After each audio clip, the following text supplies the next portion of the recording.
episode 125, Cybersecurity for Solopreneurs.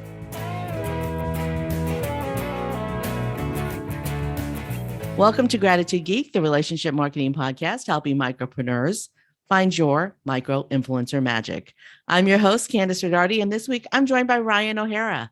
Ryan is an entrepreneur, cybersecurity expert, and founder of Sphinx Cybersecurity, an IT and cybersecurity service in Dearborn, Michigan. That's a lot of words. Ryan founded Sphinx in 2009 after working for several years in corporate IT to bring enterprise-level IT to small and medium-sized businesses. Sphinx has grown from its early service and support roots to become a security-first managed service provider, MSP, specializing in keeping businesses throughout the United States secure and ready to handle today's rapidly evolving world of cybersecurity. I don't know about y'all, but cybersecurity scares the crap out of me. It's the new nuclear weapon. Mm-hmm. So, all right. So Ryan, tell us your unique story. How'd you get to where you are?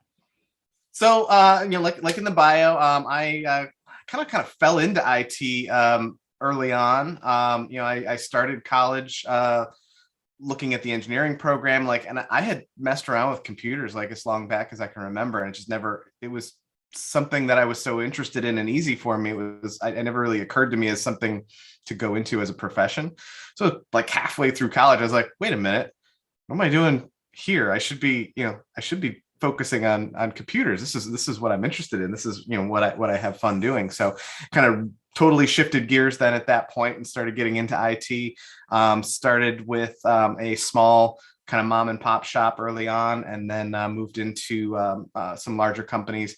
Worked for SBC at the time. Now AT&T was my first enterprise gig, and then moved on to Quicken Loans.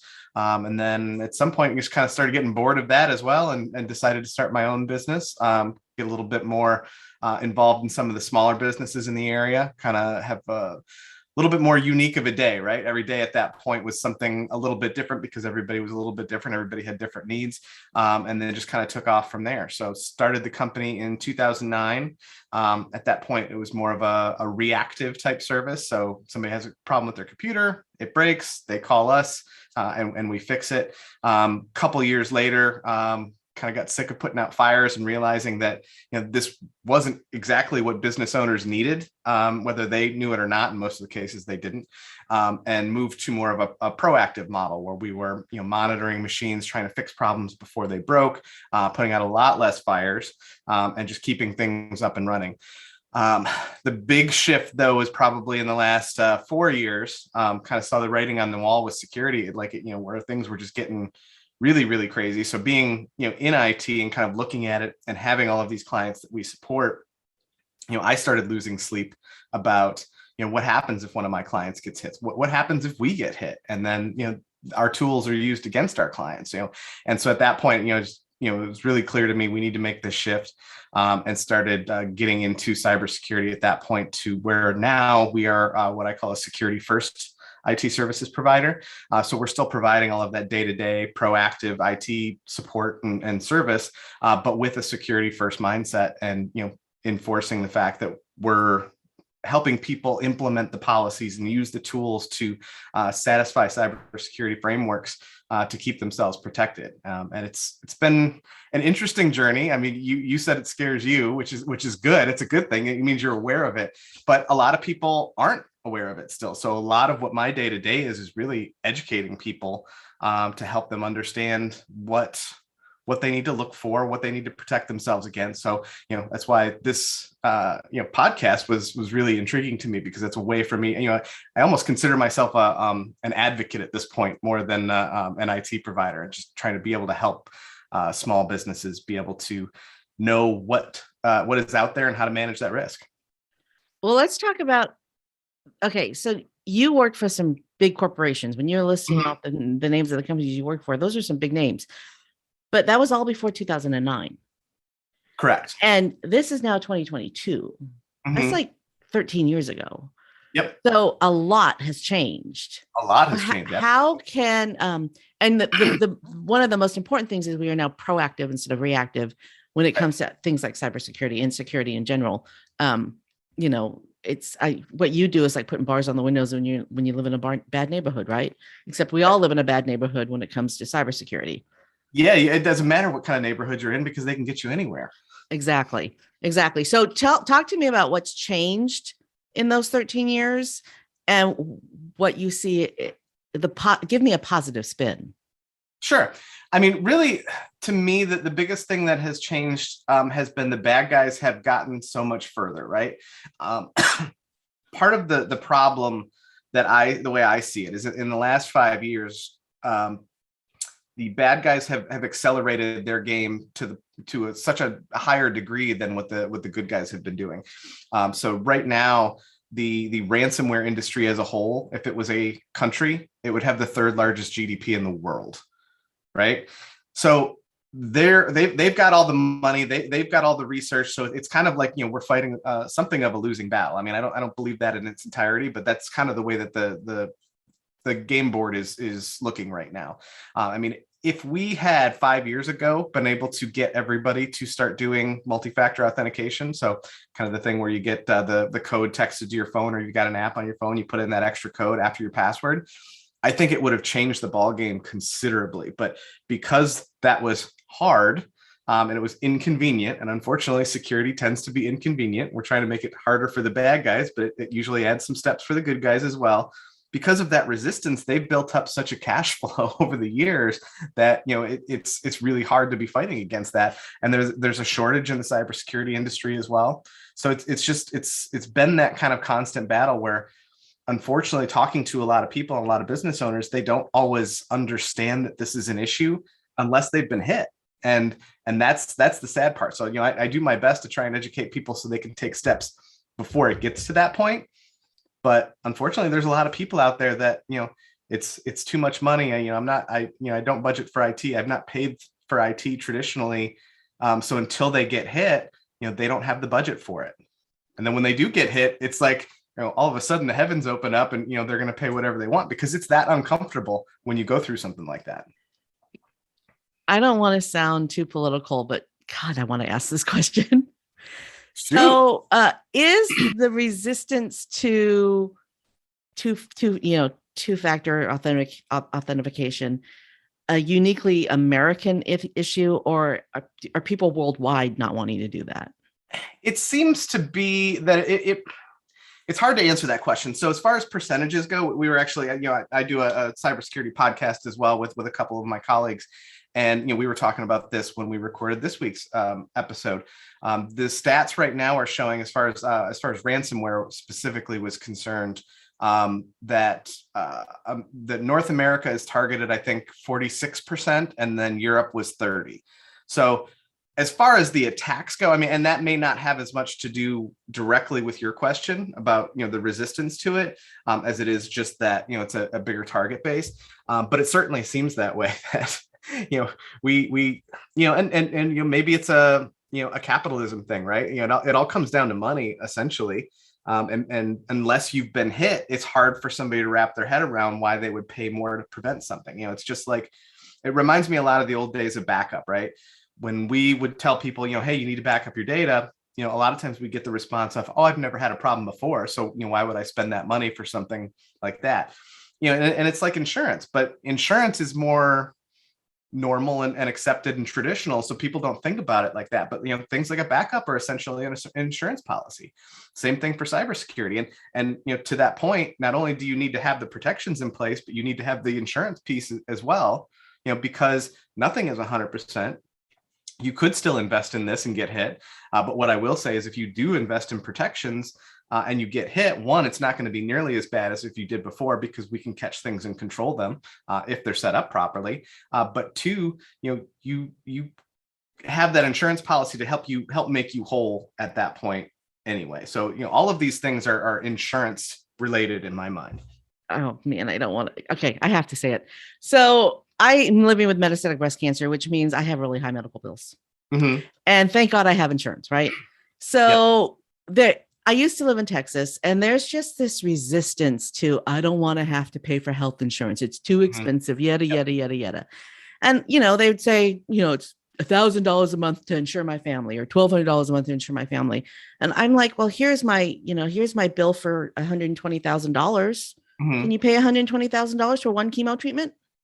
Can Right. you? Can you? So why wouldn't you want to make sure your family doesn't have to suffer from something like that? People like to gamble. I mean, ultimately, it's gambling, right? You put yourself in a given situation and start talking about hypotheticals, which is really how you end up looking at insurance anyway, right? And Yeah. people always find a way to logic themselves into reasoning that it's not going to happen to them. So why would they spend that money, right? Yeah. With health issues, you're right. How do you know? There's no way to know. Maybe you have a history of it. You got a little bit better idea of whether or not you're susceptible to it, but maybe you don't, and then that doesn't mean you're not going to get hit with it. But Um, but cancer is one thing, getting hit by a car is another. yeah. You know, can you afford to live a life where you can't drive anymore because you were in a car accident and you lost your ability to drive? Can you afford Right. that? No. And the way that, and I think that if our, oh my God, I cannot believe I'm doing this. I think our culture, our American culture is such that we would rather sue the other person than prevent our loss of money. Well, and it's weird because so I like to use an analogy a lot of times of hurricanes, right? So like if you live in Florida, hurricanes are coming through. Maybe this year, maybe next year, may not be for a couple of years, but they're coming through, and you have insurance for that. It's just it's a known fact. But when anybody has any reason where they can say it's not going to happen to me, it's a lot easier for them to pull things back. But what I will say is that the comparison of talking to somebody before they get hit and trying to convince them and to understand that they need to have certain protections in place so they don't get into this uncomfortable situation versus the people that we go in and do an incident response because they did get ransomware is totally different, right? So we had one recently where we went in. It was a small retail shop, right? So they don't have social security numbers being stored. They're not storing credit cards. That was in a separate system, but they got hit with ransomware. And in order to get them back up and running, actually, in order for our part of getting them back up and running, where they still had to wait for their software vendor to jump on and do their thing, it ended up being almost 35 grand to get them back up and running over the course of a weekend, right? I talked to them about this, and I straight up asked him, I was like, if I had come in here 6 months ago, not having been through this and started talking to you about, why cybersecurity is important, what would you have done? And he agreed. He straight up laughed. He's like, I would have told you we weren't interested. We didn't need anything like that. But then, come now going through this, not only, does it cost all that money to get them back up and running, but then at that point, they were totally open and willing to pay to have things protected going forward because it was so painful. They didn't want to go through it again. Well, the amount of money they lost by being down, they don't even know, right? Right. You can't predict that. Well, and the interesting part to me too was that they weren't actually down 100%. They were still able to do business, albeit completely manual, paper and pencil. But it was a big enough deal where they were still busy on the weekend, but it was such a pain in the butt, and then having to go back and enter all that data back in after the fact that it was still something that was worthwhile to get that stuff back up and running. And then also they thought that they had insurance, which they did, but if people don't look at those policies, especially some of the older policies, they cover next to nothing. So I think their policy said that they had $100,000 limit for cyber, but then it also had sub limits on it. And the policy ended up only paying out $5,000. So you got to read your insurance policy as well. Yep. That's something that's changing too, is the insurance companies now, because they're seeing this massive rise in these types of attacks, they're changing their policies. So policies like that, we're seeing less and less of, but the policies that do have decent coverage are also coming with a laundry list of requirements in order for them to pay out. So it's kind of like you have car insurance, but if you're not wearing your seatbelt and you get into an accident, that's going to impact what they're going to pay out, if they're going to pay out anything. Same type of thing. You can sign up for a cybersecurity insurance policy, but if you're not doing certain things to protect yourself, they're not going to pay out either. So also something to consider. Well, and that's fair. I mean, if you're not doing That anything is. to protect yourself, why should the insurance company take the liability when you're not doing your part as well? But we're also seeing people who, it's just like any other insurance questionnaire. A lot of times the way that they're written can be very, very confusing, and people are answering them assuming that they know what they're talking about. And in most cases, they don't have a clue what they're answering.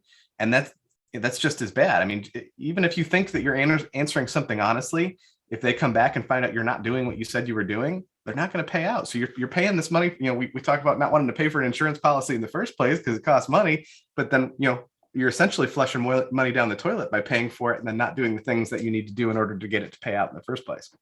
Oh man, if a tree falls on your roof, that's $15,000 at least if a tree falls on your roof. Why wouldn't you want to pay insurance for that? Okay. Especially with the prices of everything going up now too. So, it may have cost 15 grand last year, but it might cost 5 this year, right? But honestly, when I think about inflation, the United States has paid significantly less for things that the rest of the world pays more for, because we have artificially deflated the price of things here in this country. But that's a whole economics. We're finally paying what the rest of the world is paying. Let's just put it that way. When you talked about, you went to college and you had an idea in your head that you were going to do something, and then you realized that, hey, I like computers. I want to do computer stuff. Mm-hmm. A lot of folks, they go to school and they're like, okay, I have to be a doctor because doctors make good money. And then they're miserable for the rest of their life. Mm-hmm. So validate that you made the right choice. Oh, absolutely. That's why it was such a weird story to me, because, like I said, it just dawned on me one day, like, why did I never consider this as a career path? I mean, it's just, it's kind of like, I guess maybe the equivalent of kids playing video games today and realizing that they can make money doing that. My kid's just infatuated with Minecraft. And so the other day I was asking him, what do you want to do when you grow up? And he said, I want to work for Sphinx. I was like, oh, that's really cool. I was like, well, so what do you want to do for Sphinx? He's like, I don't know. What can I do? I was like, well, tell me what you're interested in. And he's like, I want to make YouTube videos. I was like, okay, well, we can work with that. You talk about cybersecurity. He's like, no, I don't want to talk about cybersecurity. That's boring. I want to talk about Minecraft. It's like, okay, well, maybe you need to start your own company. He's like, whoa, you can do that? And I was like, yes. And I was like, I was almost more impressed with that answer, right? But it's just weird when you are doing something that you truly enjoy. There's some sort of disconnect in your brain that you can make money doing that. So my cousin, and I interviewed him on the podcast, actually, he is a content creator, and the game that he plays is Minecraft. Yeah. Yeah. Do you want me to introduce you to him? Yeah, you'll have to give me some info. That's one of our bedtime routines is we watch some one Minecraft video before he goes to bed. Oh, that's so funny. So I watched him play Minecraft, and it's not appealing to me at all. That game. I'll play with my son occasionally. It's kind of, I was a big Lego kid, and it's like, virtual Legos to me. Yeah, you have a point there. It is kind of like virtual Legos. I am a video game player, though. I've been playing video games for a very long time. Yeah. So, yeah. And I remember when, who's the parent company of Diablo? Diablo. Who's that parent company? Oh, I can't. Anyway, when they came out with, both remember hours from now. Whoever the parent company is for Diablo and StarCraft and Warcraft and all those games, they came out with this little keychain thing that was an authenticator. So when you logged into the game, it would send a code to your authenticator, and then you'd have to put the code from the authenticator into the game so they knew it was really you. They were doing MFA before it was cool. Yeah, and that was sheesh, 15 years ago, maybe. Yeah. It was a little keychain thing. And now, of course, you do it, everybody uses the Google Authenticator app that you put on your phone. Apps on your phone, But man, now I can't remember what the name of that company is. That's sure sign that you're getting old, is we can't remember the name of one of the biggest video game makers in the world. Okay, so let's talk about your book. Yes. It's 16 strategies you need to know to protect your business from hackers. Yes. So tell me about the book. This is my second book, actually. So this one, so basically what we do is we've got a community of people that I belong to, made up of other IT companies that do kind of the same thing with a security focus. And periodically we'll have a group of us get together and contribute to a book like this. So in this case, we had 16 of us, and we each wrote a chapter and get that out there. The previous book I did was called Adapt and Overcome, which was released, I want to say May or June. Like, we started the project right when COVID hit. So it was kind of I think the original plan was to go a different route with the book, but then, everything went crazy and we're like, oh, no, we need to talk about that. So that one was more about ways to shift your business to a more mobile type situation.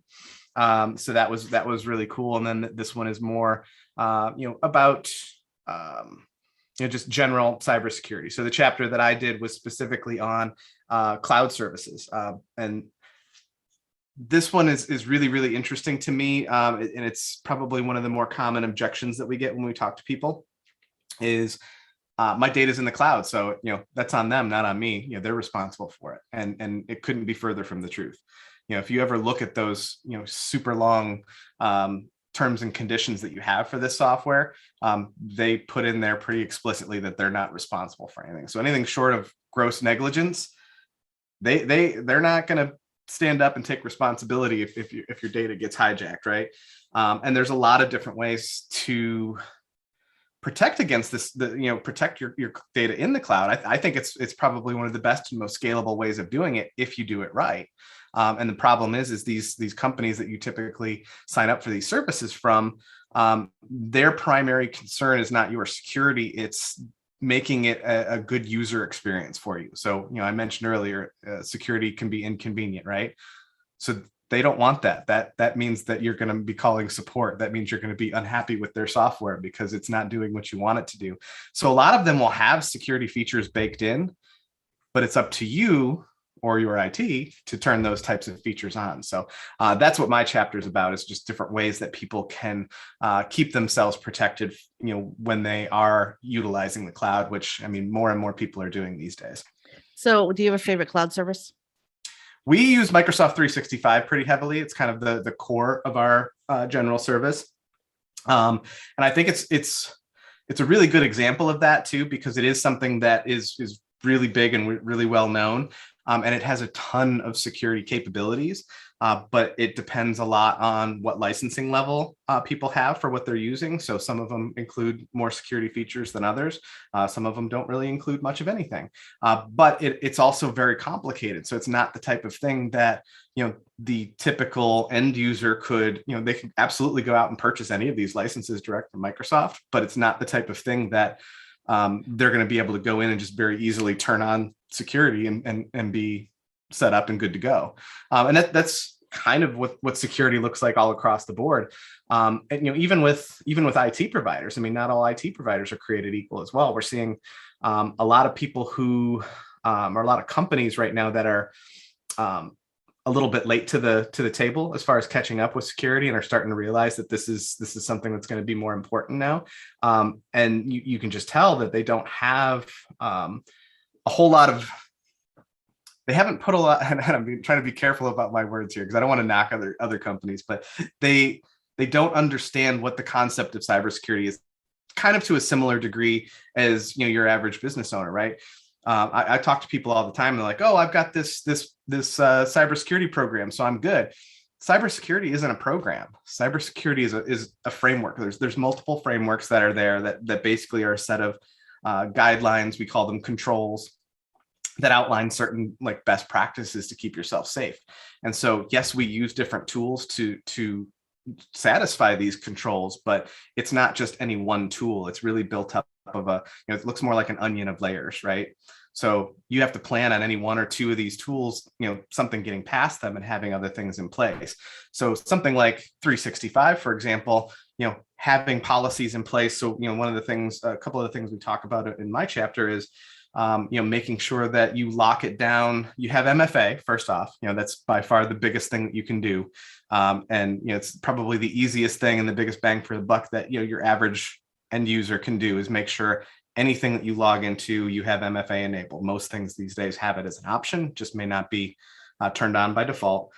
But on top of that, restricting and monitoring where people are logging in from. You have to be aware that somebody can get these credentials. MFA is not perfect. People have found ways of spoofing that type of authentication and getting in. So it can be really important. So an example of that, we had a client probably about a month ago that somebody was trying to get into their email. And so we monitor those types of things. So we got an alert that there was some weird activity going on. And when we go in to look at it, it was interesting to see. So they had somehow gotten the user's username and password. So probably either they were using it someplace else that got leaked on the internet or what have you. And they started off by trying to log in. I think they were, it's like Italy or France or something like that. So we have a policy that restricts logins from outside of the country because we know that they're only going to be logging in from the US. So it tripped that alert and it got blocked.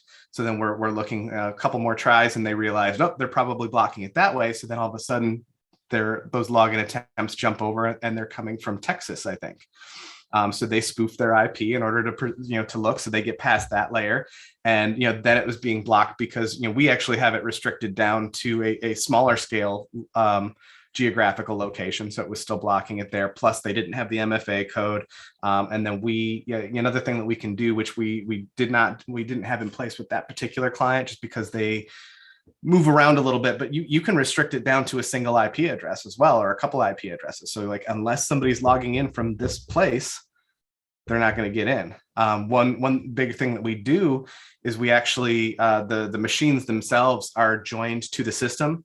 So you have to be logging in from a machine that we're aware of. So that was another way that they just weren't going to get around that unless they were actually in one of the machines for that company. But just looking at that and seeing the how that process works and the different layers that kind of stepped in to block that.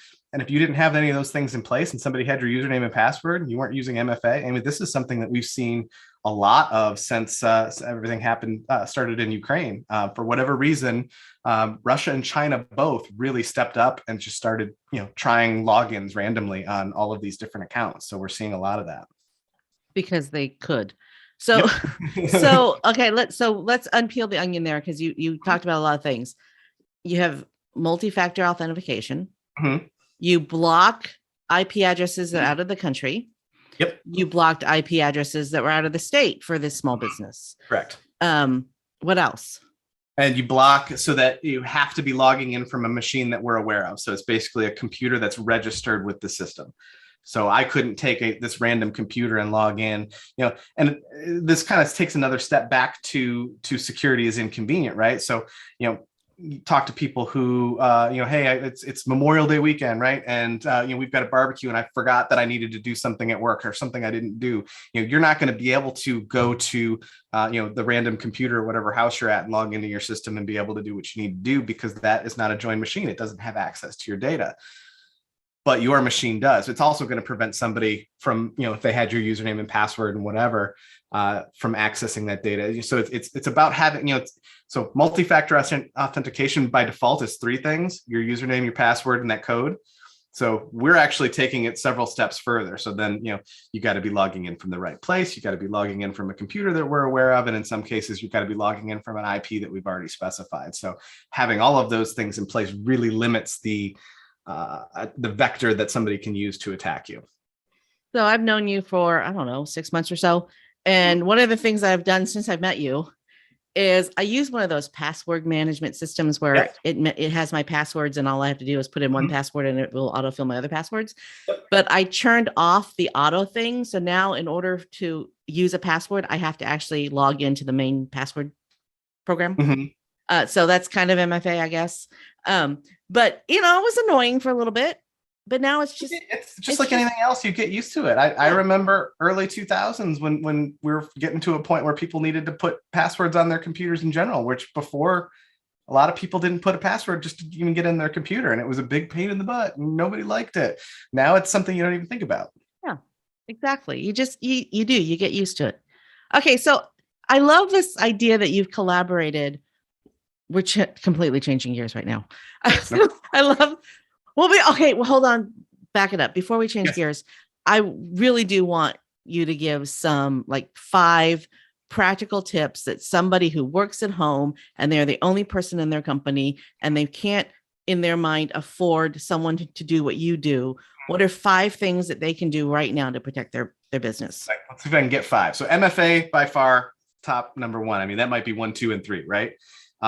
Anything that you log into online, I don't care if it's your social media, if it's your free email account that you use for personal purposes, all of these things can and are used to, right. Nobody's really going to care about your Facebook account in general, but think of all the information you have in there and what could somebody do with that information? They could very easily, and I had this happen to a friend of mine who was convinced that they were hacked, but when they explained the story to me, I was like, call your bank. Somebody had gotten access to their bank account and they were convinced it was either their computer or their phone, that something happened, somebody had hacked into them. It wasn't that at all. Somebody had taken basic information, not even gotten into their Facebook account, but just stuff that was freely available there, called the bank, pretended to be them, and talked the rep into resetting their password. That's how they got in. So all of your accounts, I don't care what it is, if it's got MFA available for it, turn it on and use it. And that's going to be the biggest bang for your buck across the board to save that kind of stuff. The other things, be mindful, be aware. If you are looking at an email and something just doesn't seem right, trust your instincts. Somebody sends you something and it looks weird, never call the phone number that's in the email. Always, head over to Google and look it up and find the phone number from the legit website that Be careful when you're looking at links. A lot of times link might say, your bank. And then when you hover over it, usually it'll show you what the address actually is. And it may not be going to your bank. It may be going to a completely separate website, trying to trick you to get you to put in your credentials for that kind of thing. So really look at those types of things and double check everything. Always verify, and be careful. Sometimes it can be legitimate where you get an email from, we'll use the bank as an example again, and they want you to call this number, but then you go to the bank's website and it's a different number that they have on their website. Banks are notorious for this for some reason. They like to do things exactly the way that we teach people to look out for scams. So it could be, but always double check that. You may have, a couple extra prompts, or they may have to transfer you 1 or 2 times extra, but always go back and double check. It's always going to be safer to call the number that's on the main website than what's ever in your email. Make sure you have stuff backed up. That's an easy one. There's a lot of free services out there to back stuff up. One of the biggest things about with all of the cybersecurity frameworks that we follow and use, you have to plan for recovery. Nothing is 100%. So backup is going to save your day. And then, make sure that those backups are secured as well. So a lot of times those cloud backup services also have MFA on them. Make sure that that's there. Let's see what else we got. Well, here's what we got. So number 1, MFA. Mm-hmm. Number 2, be mindful and trust your instincts, which is, I can't tell you how many times my instincts have told me this doesn't sound right. And I've hovered over, and then I've hovered over the link and I'm like, yep. Oh yeah, this is a scam. Never call the phone number in the email. That's a really good tip, actually. Mm-hmm. It's a very good tip. Hover over links before clicking to ensure they're legit, which I just said a minute ago, and back up your data and plan for recovery. Make sure that your backup is secure. It's pretty good. Yep. I think that covers a good portion of the stuff that's easy for the average person to be able to handle. All right. So at what point? At the last one, make sure you have insurance. Oh, and so it's called cybersecurity insurance. Mm-hmm. Yes. And that's just another thing. I mean, my basic life advice is always talk to a professional. So talk to your insurance agent, find out the details. Cybersecurity insurance in particular can be very, very confusing, and there's a lot of moving pieces to the point where, one thing may be considered cybersecurity, something else may be considered social engineering, and, one policy may not have both of those things. So make sure that you talk to them and find out to get the policy that fits your needs and your business. All right. Well, that's the podcast. Thanks. No. Okay. So let's get back to that collaborating with 15 other authors. Yes. So you have a group of people that you work with, that you network with, I'm assuming, and you guys all get together and decided, hey, let's write a book. Yep. So what did that process look like? Because that's something that a lot of folks will find very interesting and appealing. And it's really interesting too, having done 2 of them now. So like the first one was a totally different experience to me than the second one, because I never in a million years would have ever thought, that I'm going to be an author, much less a best-selling author. Right. And so going through that first process was like really, really stressful. Like on the one hand, get the imposter syndrome in the back of your head. Like you can't do this. You're not an author. I mean, I was a math and science geek when I was in high school and college growing up. Like, English was by far my worst subject. So just the thought of, writing, even a chapter for a book was really, really daunting. I think, so that one, because it was at the beginning of COVID, obviously we had a little bit shorter timeline at that point to get things out in a quick enough manner to where it would be useful information for people and relevant at the time. So I think we had like a week and a half from, deciding to go and having everything in order to needing to have that turned in for the editor, right? Wait, hold on. You guys published a book in a week and a half? we had to write our chapters over a week and a half. So there was the bunch of work in the beginning, figure out the topics and the title and all of that, and then we had a week and a half to write it, and then it goes to the editors, and then they send it back to us. So there was a little, I would say probably the whole process.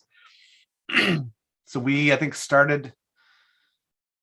It would have been like late March when things hit the fan, and then I think we had it was May or June, so it was probably a 3-month process, 2 to 3 month process altogether. But as far as the writing piece of it, yeah, we had a week and a half. And I'm also a master procrastinator with stuff like that, and so I think I waited until the last day before it was due. I want to say I probably spent 6 to 8 hours putting my chapter together. Like I had an outline and stuff ahead of time, but actually like writing the content was about a 6 to 8 hour process. And then got it out, and everything went smoothly from there. So I was like, whoa, that was way easier than I would have thought. I had no concept of. You had a deadline though. Yeah. You had to get it done by this date. And a lot of folks who don't get stuff done, like, oh, I'll write my book one day, they don't have a deadline. Yeah. Put a deadline on it. Just say, I have to have it done by such and such date. The reason why my podcasts go out every Tuesday at 5 a.m. is because I have a deadline every Tuesday at 5 a.m. You got to keep yourself honest sometimes, right? That's my self-imposed deadline. And the only times where it hasn't gone out at 5 a.m. is if I put the time incorrectly in the little scheduler, which I have done a couple of times. Yep. So, I did my part. I just didn't do it correctly. So, okay. So you've collaborated. Talk about that process, because there, the you having your deadline thing is, but then you also have to trust the other 15 people. Yep. So how do you know that you're a lot of that? So we have a publisher that we use, and that they kind of referee the whole thing. So they're keeping other people honest. We also utilize like a Facebook, like a private Facebook group to communicate and help each other with different questions as people were going through it. So like the second book, for example, there's a lot less stress for me having gone through it and realizing that this isn't as big of a deal as the daunting task it seemed, having never done it before. So then, I was able to help, some of my peers who hadn't done one of these before, and, kind of coach and, motivate them. This is something that you can do. It's totally doable. And I think that one I probably spent about 3. I mean, I think my chapter this time was something that was more directly in my wheelhouse, something that I've been working on a lot. So I think that time it took me about 3 hours to do my chapter, but a lot of it had to do with the less stress. So I think that time too, it wasn't as big of a deal. I didn't wait till the last day. I think this time we had like 2.5, 3 weeks of time to get our chapter done. I think I did it like on the 3rd day and turned it in and was done with it, so I could move on. It's a lot harder to start than it is to keep going. Yes. Like getting on a treadmill, you gotta go through, I don't know about at your house, but in order for me to use my elliptical, I gotta take all the shit off of it. And then I gotta make sure there's nothing near it. Yep. And then I can use it. So, but once you get on it, the first couple of minutes are like, oh my God, I can't believe it. And then you start listening to music, or you're listening to your book. I listen to books when I'm on it, and you're listening to a story. Next thing you know, 20 minutes has gone by, and you're like, oh, I guess I can get off now, right? Right. I didn't even notice it. But it's the getting started. That's the problem. The getting started. Yeah. So once you get started, and also it's always harder the first time. Now that you've done it once, you could probably do it 12,000 times. So when is your next book coming out? Oh, let's see. So it was like a 2-year gap when I did this one. We as a group usually do at least 2 a year. I think the plan this year is to try and do one quarterly. So it'll probably be a little bit before I do another one. I say that, but then we'll come up with a really interesting topic that I want to do something on. So hard to say. So you already knew the people that you collaborated with. If there's somebody out there who I have absolutely no interest in writing a book, but I know that there are people who want to. So if there's somebody out there who wants to do something like this and they're in a weird space, your suggestion is to just hang out with other people who do the same thing. Yeah. I mean, well, it's just like anything else, you take something that's big and you break it down into bite-sized chunks. It's a little bit less scary to do. So if you've got an idea and a topic and you've got a bunch of people that you know that are also interested in that same topic, that's probably going to be, a better way of doing it, both from a manageable standpoint and less scared, and then from an economic standpoint, right? So there's investment that has to be done to get everything put together, and publishers and all that. So you split that cost across 16 people, like in this case. It's more manageable from a cost perspective as well. And did somebody in the group know the publisher, or did you guys pitch? I don't remember who originally had the relationship with the publisher, but yeah, we've been using the same one for a while now. So somebody brought that company into the fold, and we've gone from there. So that leads us to networking then, because yes, obviously somebody knew the publisher. I mean, somebody knew somebody who knows somebody, and that's right. Called networking. Actually, last night I attended a networking event for podcasters and podcast guests, and it was so much fun because we were all in the podcast sphere, and there's so many different kinds of podcasts. It's really, there are hundreds of them out there, because, I listen to my podcasts that I have my favorites, right? I have my favorite comedian that I listen to, and I have my favorite business people that I listen to. And, and then, I have my favorite author that I listen to, but he's not really an author. LeVar Burton is my favorite podcast host, just saying. If LeVar Burton wants to read me the phone book, I'm going to listen to him read it. Okay. Because he's just amazing. So, so I have my podcast that I listen to, but there are thousands, tens of thousands of podcasts out there. And there are about 50 people at this networking group. And I foresee collaboration with several of the people that I met, because our messages were interlocking, right? And they're your people too, right? I mean, that's something I notice a lot is, I'm typically more of an introverted person, but then you get me in a group of other people who are all doing the same things as I am and have the same interests as I am. And, I turn into, life of the party type of person, which is really weird. It's especially weird when you have that realization and kind of put two and two together. But yeah. You and I are similar that way. I'll be the life of the party, and then I'll come home and don't talk to me for 2 days. Just don't talk to me. All right. I just need to stay here in the dark and suck my thumb. Okay. Just leave me alone. So let's talk about networking. So you and I met through BNI, which is Business Networking International. It's the world's largest networking organization. I belonged to it for about 5 years. This is my third chapter. What attracted me, why I moved to the chapter that you were already in, is because it was completely virtual, and that it had a vision of membership across the entire state of Michigan. So I live on the west coast of Michigan, and you live on the east coast of Michigan. And yes, Michigan is a coastal state. Yep. We have coasts on four sides. Is there a coast on the southern border? Is Lake Erie down there? No, that's probably not on the coast of the southern border. Okay. Exactly. So we have coasts on three sides. In there, though, you've got, Oh yeah, that's true. Too, so. Okay, and I literally live on near a beach that looks like any beach that I'd ever gone to in California. It is a beautiful sandy beach that if you didn't get in the water and taste it and figured out that it's not salty, you wouldn't know that you weren't on an ocean. So Michigan is not what you think it is. If you've never been here, it's beautiful. All right. So I was really attracted to the idea of a statewide networking group, and then I joined your group and I met your people, and that's how I met you. So talk to me about networking with people outside of your sphere, because that group has folks in it that are just, you'd never in a million years think that you could collaborate.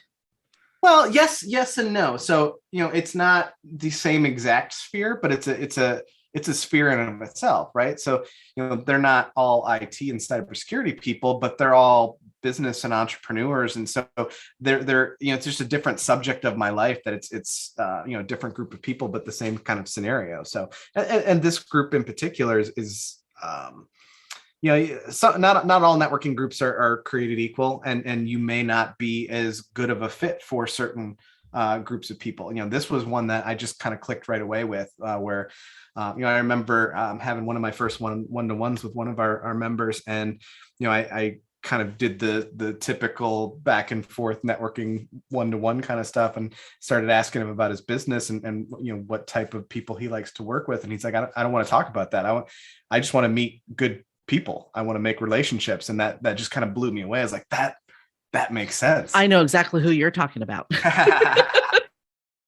And so, I've kind of taken that in this group, and I had a one-to-one with somebody yesterday. While we did talk about what she did, I was also asking her questions that she's not used to getting in a one-to-one meeting. Tell me about yourself. What do you do? What do you like to do for fun? Stuff like that. Getting to know the person. That's the important part, getting to know each other as people, because, I may need your service, but if I don't like you, I'm not going to refer my friends to you. Exactly. Right. So like and trust. Exactly. So those first few one-to-ones, and the one-to-ones are so important when you network. That's how you get to know somebody. Like, I've already booked a coffee with one of the people I met last night because I wanted to get to know her better. It was a networking that was intentional about finding guests for your show. Yeah. But I'm not going to have somebody on my show that I don't know enough about to interview well. Right. That's why I have an intake form. And that intake form gives me enough information so I can go out and look at what they're doing in the world and determine whether or not they're a good fit. And there have been times where I've said, I don't think you're a good fit, but thank you. And if I meet somebody who I think you would be a good fit for, I'd be happy to introduce you. Right. And that's so important, but that's that getting the know, like, trust is so important. Yeah. And you were right. And it is about the person, not necessarily the business. Is there a question that you want to answer that I didn't ask? Let's see. Oh man, I think we did a pretty good job. So the other downside with my industry is because most of what we're doing is trying to educate people on what's out there. You can very quickly overwhelm somebody. So I think we covered most of the big hits. Kind of going back to my overall life advice, particularly for business owners, use experts. Whether it's you've got a question about a contract, talk to your lawyer. You've got a question about your books, talk to your CPA. You need to figure out what type of insurance you need, talk to your insurance agent. That's my biggest piece of advice for people who are either have been in business for themselves for a long time and just haven't learned that lesson yet, or are just getting into it. You can really shoot yourself in the foot by trying to do everything yourself, especially if it's not in your wheelhouse. As entrepreneurs, we wear too many hats as it is. You just need to know which ones are okay to wear and which ones you need to make sure you're talking to the right person. That's great advice. All right, now's my favorite part of the interview. Share your moment of gratitude. For whom or what are you most grateful? My moment of gratitude. I'm grateful for people. I'm grateful for, like we were talking about, the relationships that I've developed. I think one of the biggest things for me, particularly in the last, 5 or 6 years, is I can see a noticeable change in the way that I've operated as a business person, to where I was focused on the X's and O's for so long, and then I made the shift and started surrounding myself with people who are like-minded, who are where I want to be, who are doing the kind of things, not just from a business perspective, but from a respect and human being type of perspective, and surrounded myself with those types of people. I think that by itself has done more to change my business than anything business related that I've ever done. So that's my gratitude is just the people that I know and have come to know, and have a lot of respect for. Thanks for joining us this week for Gratitude Geek, the relationship marketing podcast, helping micropreneurs find your micro influencer magic. Your time is valuable, and I am ever so grateful that you chose to spend your time with us today. Be sure to check the show notes at gratitudegeek.com, episode 125, for links to all the groovy resources mentioned today, and of course, to connect with Ryan O'Hara. And while you're there, why not subscribe to the show on Audible, iTunes, Stitcher, or any of your favorite podcast players? Our theme music is Track 14 by Rev Brock and Solely. I've been your host, Candice Rodardi. Join me on my mission to spread gratitude, sow seeds of appreciation, and harvest a bounty of generosity and kindness. Stay groovy, my friends.